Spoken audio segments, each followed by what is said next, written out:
You know. Yes, sir. I did notice on your brisket the beautiful smoke into the meat and everything from the slow cooking and everything. Yeah. I mean, it was perfect. Oh, thank you, thank you. Yeah, the smoke ring goes all the way around the meat. It'll be pink and the meat will be gray.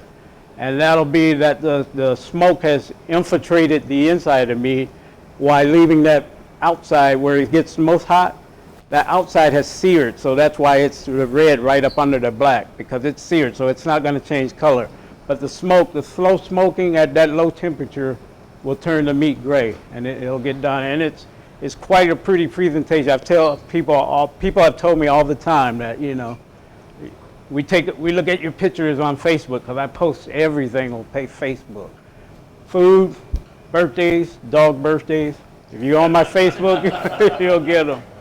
But I post everything on Facebook, but especially my food. So people will always tell me, hey, we look at your pictures and we're hungry, you know. So hopefully we'll grow this Friday night, and I'll see a lot more of your faces back here on Friday night. And tell your friends, and also if you want something, if you need something special ordered, it's not on Friday.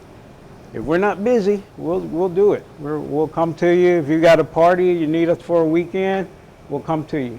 Yes, sir. Chicken, how did you, that smoke food? Yeah, the chicken is slow smoke. I started the chicken on my big smoker at 8 o'clock this morning. That's also indirect heat. And then I finish it off down here by putting it on direct heat. But you let it slow smoke. You want the smoke to flavor the chicken. And then after it's smoked for those hours, then you want to make sure it's cooked off by putting it directly on the heat. Like that last half hour when you saw me take the chicken out when you got here, it went on directly on the heat. But before then, it spent the whole day from about 9 a.m. on one of my big smokers. Yeah. And it stays tender that way. Yes, sir? The question that I asked you about letting it sit on the spice for a certain amount of time, did you do the same thing with the chicken as you do with... Yeah. Yeah, and it really goes on how you want your food to taste. Like if you want it to taste real spicy, put those peppers on it, let it sit longer. You know, as your food sits there, it absorbs those spices, and it'll taste more like if you want a spicy taste. Also, another good thing to do is never take your meat right out of the refrigerator and put on the grill. Take it out with the spices on it. Let it sit for like 35 minutes to 45 minutes where it slowly comes up to temperature before you put it on the grill. It'll cook much faster, it'll stay tender, and it'll be more moist. Quick question, I mean, you mentioned about a dry rub. Yes, sir. For all the smoking, I mean, did you do anything wet, like you know, something like a chimichurri or something like that, whenever you're cooking? Or Yeah. yes, I mean, if no, why not? No, we use mostly dry on the brisket. On the ribs, we do a dry rub. We set it in the refrigerator, and right before it comes out, my wife has a mojo that she puts over the ribs, and that's right before they go on the grill. We bring them out with the dry rub on, let them sit for about 25-30 minutes, and then she drenches that mojo on it, and that's just a flavor she likes, you know. Do you keep actually putting the rub or the mojo while you're cooking it, or you just... No. Once it starts cooking, I try not to put any more seasoning on it, because I think before we prepared it, we put the seasoning on that we want. And you know, when food is hot, you're not going to taste if you say, oh, I need more salt, more pepper. You find out when it's time to serve, and you tasted it when it's very hot and done that, you'll find out that you've over salted and over peppered. So once you put the seasoning on raw, just trust yourself. Trust your instincts that know that you put enough on there, and then play the game, you know. Next time, you know, maybe I need to add more next time, you know. But the worst thing to do is go in there and season while it's cooking, because then once the meat has seared on the outside, that seasoning's not going through. It's in that first bite that you take. Yes, sir. When I do baby backs, I usually cook them for about an hour and 10 minutes, direct like you do. Right. But I put pepper on them before, and I let them sit. And in the last 20 minutes, that's when I put the sauce on. I baste them with sauce. Is Yeah, well, see, sauce, is your sauce sugar base? Yeah. Yeah, you want to put it in on the last minute because, I use Kraft. yeah, and honey. that's got a lot of sugar in it. Yeah. And what you don't want to do is put it on way beforehand because sugar, that sauce caramelizes on your grill, and then your ribs will be black. And then it turns into what I call that cotton candy, that old cotton candy effect where you bite it and you hear the crack. Is because the sugar caramelized on it. Yeah. And then trust yourself too. Use sauce very sparingly, you know. If you're cooking a good rib, honestly, you don't need the sauce, you know. You'll find out, you know. Pepper. Yeah, just the seasoning that you put on before. The sauce really takes away from, and this is just an old cook that's talking, you know, but the sauce really takes away from the meat. I hate when people come to me and say, hey, can I have some A1 sauce for my steak? And I'm like, really? Really, do you? Yeah. You know, and I'm sure a lot of people love A1, but it just seems like, you know, okay, you want to taste the sauce. You really don't want to enjoy the steak. So, you know, try it without sauce one time and see how it goes. And because, you know, the only time I tell people, I can tell when a chef is using sauce is because he's trying to cover something up. You know, that's when most good chefs are using sauce because they're trying to, like, oh man, I put too much of this in it. Let me cover it up with the sauce. Yeah. But trust yourself. You know, it's all trial and error. You know. Yeah. Yes, sir. Aside from the brisket, ribs, and chicken, what else do you barbecue? We do a smoked salmon now. That's very good, people have told me. We do sausage. We do the hot spicy sausage, Italian sausage, and that's picked up a lot of our business on Friday night. People coming by for sausage dogs and stuff. And we're getting into prime rib. I don't smoke it, but I have two big grills, and if you want prime rib, if you want ribeye, if you want T-bone, we're getting into all that now too. I did lobster a few weeks ago at a wedding rehearsal dinner, and it was our second or third time doing it, and people just bragged on us while we were there. Yeah, we did the big shrimp a month ago, and that went very well too. Yes, sir. So for the ribs, what's the secret for the spices, the rub and all that you put on? It's an LJ's guarded secret. No. Our spices really is just paprika, pepper, sausage. I mean, not sausage, pepper, salt. Let me call Lisa, because she makes the rub. Yes. Everybody, this is Lisa. Yes. What's the dry rub? What's all in the dry rub that we use? I must tell. If you must tell. Leave some of it out. In the dry rub, what we start off with, and I mix it in a bowl.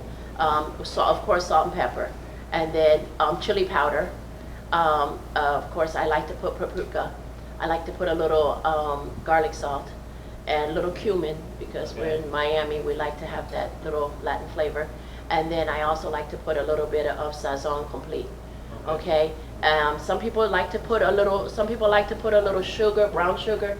We don't actually put brown sugar in our rub. That caramelizes when you're cooking, so we don't do that. So we don't do that, but I make sure that I get a good stir, and then whether you want to do it just by naked hand or with a glove. Sometimes people who maybe have a little bit of a sensitive skin maybe want to put on a glove, and then you just get that meat just thoroughly, just love on the meat. With the chicken legs, make sure you lift up the legs, the wings like that, and just get a thorough good rub on the meat and let it sit. Regular paprika or smoked paprika? I like a smoked paprika. Okay. And now she's telling too much of our secret. With smoked paprika, you're halfway there. But yes, sir. How long are you allowing the dry rub to sit on before you're actually grilling? On the brisket, I let the dry rub sit on there overnight. On the ribs, about 3 hours.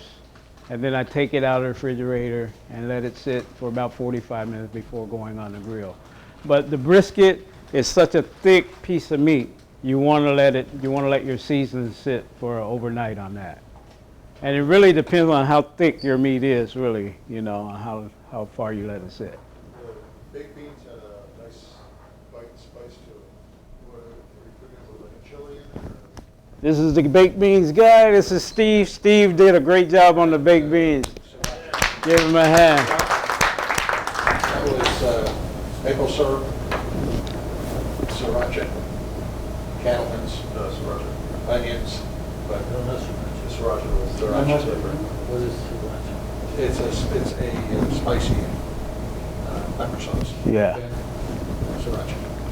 So I'll show it to you. Yeah. And that was slow cooked for 2 hours, Yeah. about 250 in the oven.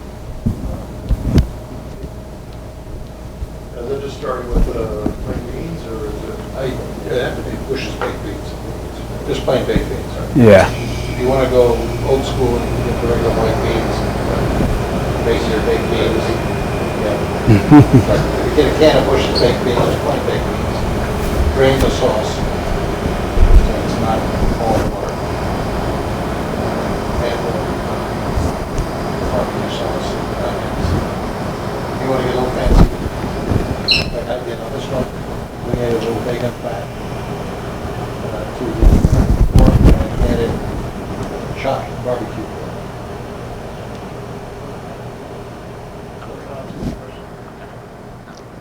What kind of wood do you like to smoke with, and how do you handle it? I smoke with oak and hickory. And you'll hear people that'll say, oh, I like oak. I went to Texas one time and they say, oh, we like mesquite. We went to St. Louis one time, they like hickory. And it's all because that's the wood that's native to their area. Everybody uses what's native to their area. In Texas, you can find mesquite. So that's why everybody likes it. It's the cheapest thing to get in Texas, and it burns for a very long time. But mesquite has a very strong taste to it. I've done brisket with mesquite, came out good. Done chicken with mesquite, came out good. Fish will not come out good with mesquite because you'll have a strong smelling wood taste in your fish, and you don't want that. You go to South Carolina, everybody likes oak. Why? Because it's plentiful up there, Everybody will swear by oak. Georgia, George's peach.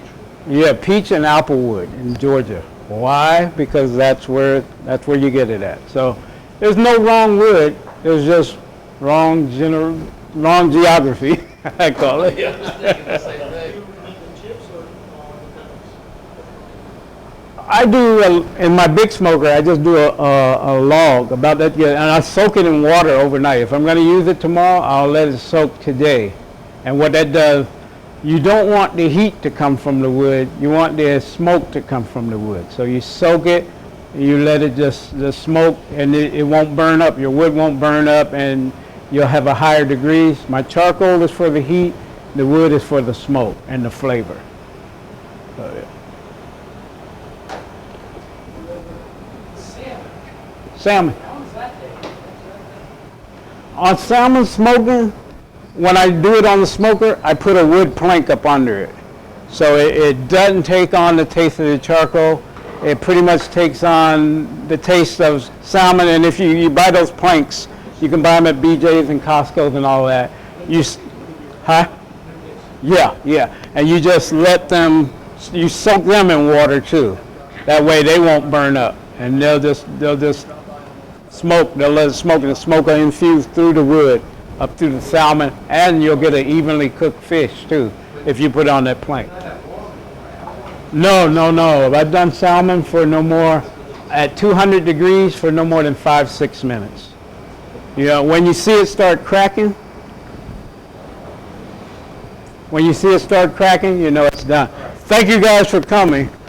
We appreciate it. I apologize I'm going to work, believe it or not. Hey. Chef, people, a great community of people that want to cook. It's a great place for wedding receptions, for showers, for parties, and all of this is a sort of a part of the ministry of some of the people of St. Andrews. We not only cook, but serve, clean. We just make this a welcoming place. And, that's part of building a faith community.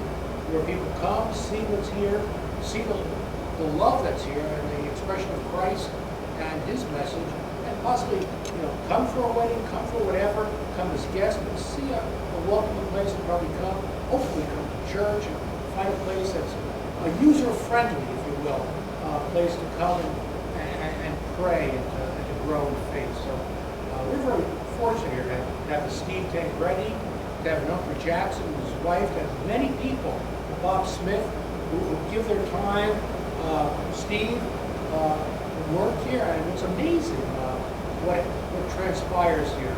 And it's all done for the love of the Lord, for the benefit of this parish community. So it's a great, wonderful place, a great ministry. If anybody's thinking of coming to use this facility, come and enjoy it and experience a top-notch establishment, top-notch community. Thank you.